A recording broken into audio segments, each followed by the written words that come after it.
a king whose presence commands both awe and terror, a sovereign spirit of influence and devotion, the keeper of knowledge both intoxicating and dangerous.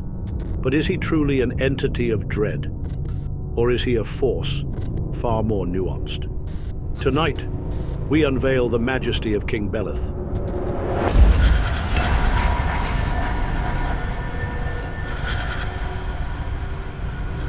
In the grand and complex hierarchy of the Infernal, there exists a king whose presence is as commanding as it is enigmatic.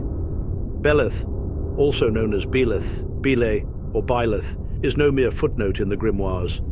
He is the 13th spirit of the Ars Goetia, a spirit of high rank whose authority spans across 85 legions.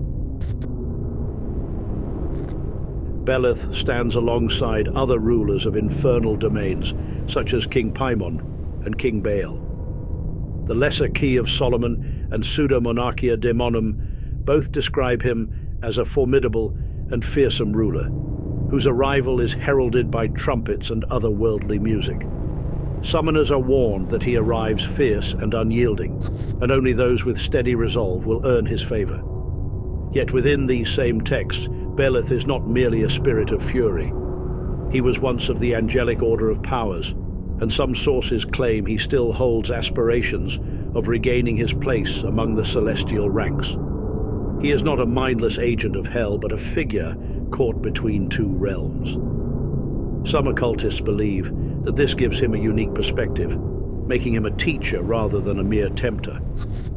Despite his historical portrayal as a fierce entity, modern interpretations of Beleth have softened his image, seeing him as a tutor of charisma, wisdom, and influence.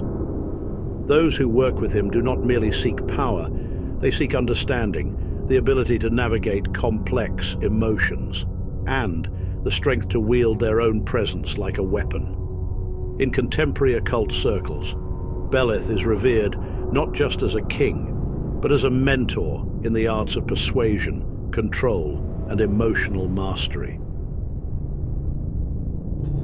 Unlike many spirits of the Ars Goetia who emerge from shadows or fire, he comes riding upon a pale horse, a striking vision of authority and motion. This imagery is not accidental. The pale horse has long been a symbol of conquest and transformation, of shifting tides and inevitable change. His arrival is heralded by trumpets and music, a ceremonial announcement that his influence is near. The sounds are said to be almost hypnotic, reverberating in the minds of those who summon him, as if reality itself bends slightly under his authority. Beleth's initial presence is overwhelming, described in grimoires as fierce, furious, and intimidating. It is said that he tests the resolve of the summoner, ensuring they are worthy before he lends them his gifts. This test is not about fear, but confidence. He does not answer to those who hesitate or falter. Many occultists interpret this not as malevolence, but as the mark of a true ruler. He demands that those who seek his aid stand their ground, just as he does. Not all who summon Beleth perceive him in the same way. Some accounts describe him appearing as an aged, wise man, exuding authority. Others claim he manifests as a feline, a creature of mystery, tied to both royalty and the unknown. There are even accounts of Beleth appearing in a female form, seductive and persuasive, embodying the power of attraction as well as control. This fluidity in appearance suggests that Beleth is not bound by singular identity, but by the essence of influence itself. Beleth is often misunderstood. His reputation, shaped by grimoires and medieval superstitions, paints him as intimidating and merciless. But this is only half the story. He is not a demon of mindless wrath or destruction. Rather, he is a master of love, passion, and emotional power. His presence is overwhelming because he governs forces that shape the deepest aspects of human nature: devotion, influence, and charisma. To work with Beleth is to step into the currents of emotional mastery, where attraction, reverence, and personal authority can be wielded like a blade. Beleth bestows authority, charisma, and devotion to those who prove themselves worthy.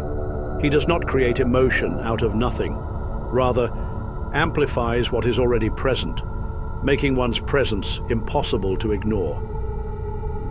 The most well-known gift Beleth is said to offer is the power to invoke love and desire between individuals. But unlike spirits bound to specific moral codes, Beleth does not judge the nature of these connections. He simply facilitates what is asked of him. If someone seeks obsession, he will grant it.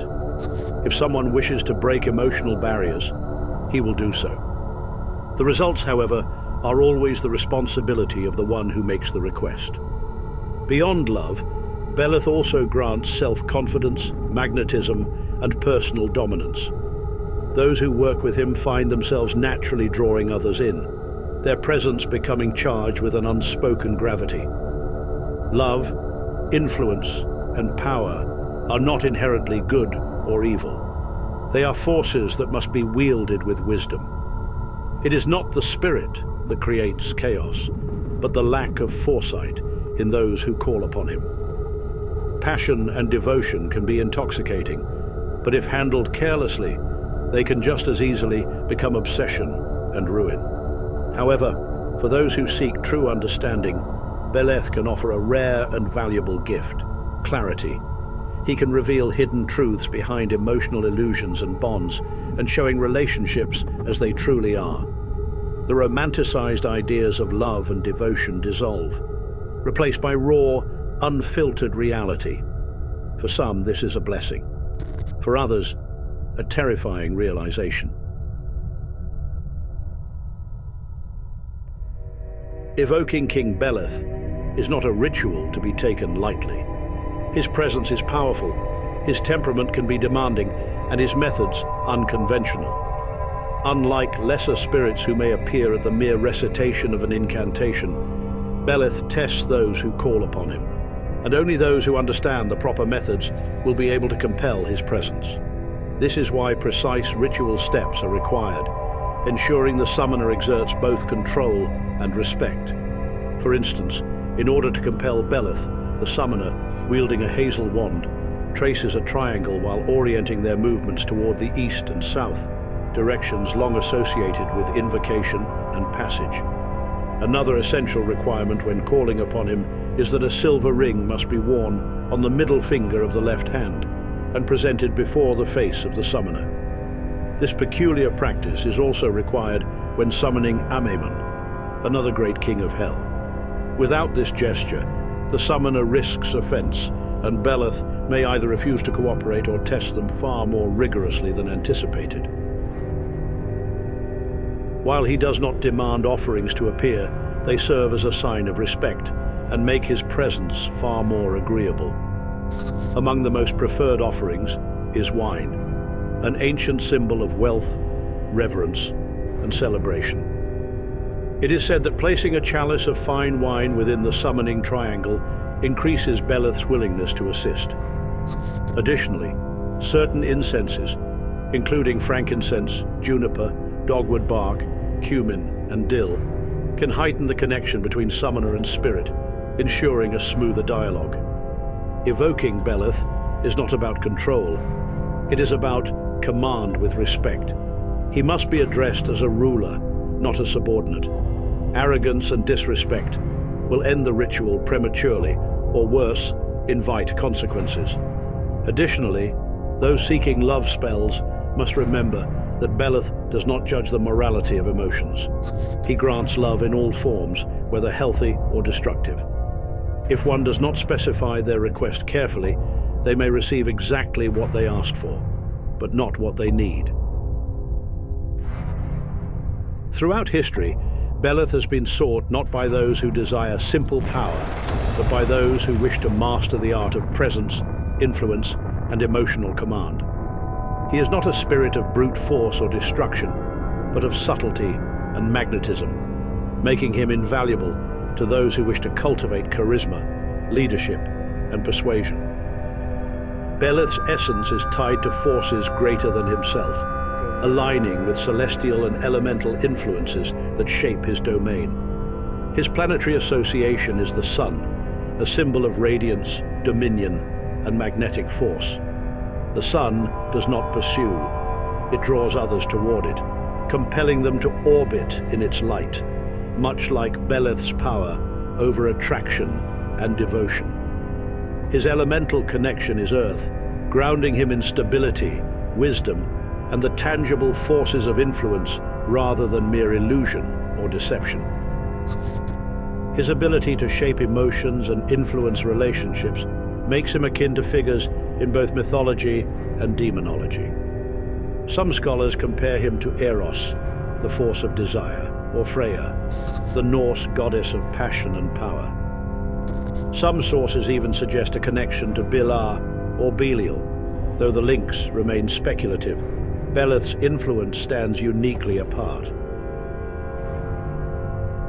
Beleth is often described as a spirit of ferocity and dread, but to see him only through this lens is to misunderstand his true nature. He is a king, not merely in title, but in bearing, one who bestows favor rather than forces obedience. Those who summon him, seeking dominion over others, often leave with something entirely different, an understanding of the forces that bind humans together, the currents of love, devotion, and influence that shape reality itself. But what is love, truly? Is it the greatest force of control, bending the will of those ensnared by its pull? Or is it the ultimate illusion, a construct of perception that, in the end, is just another tool wielded by those who understand its nature? Beleth offers no answer, only the means to find it.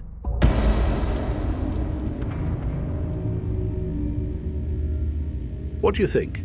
Have you ever heard of King Beleth before? Or is this your first time encountering his name? Would you seek his guidance, or does the idea of summoning a king of hell push the boundaries too far? Let us know in the comments. We'd love to hear your thoughts. Make sure to like and subscribe so you don't miss the next spirit in our series. And until next time, may the light guide you through the shadows of the unknown.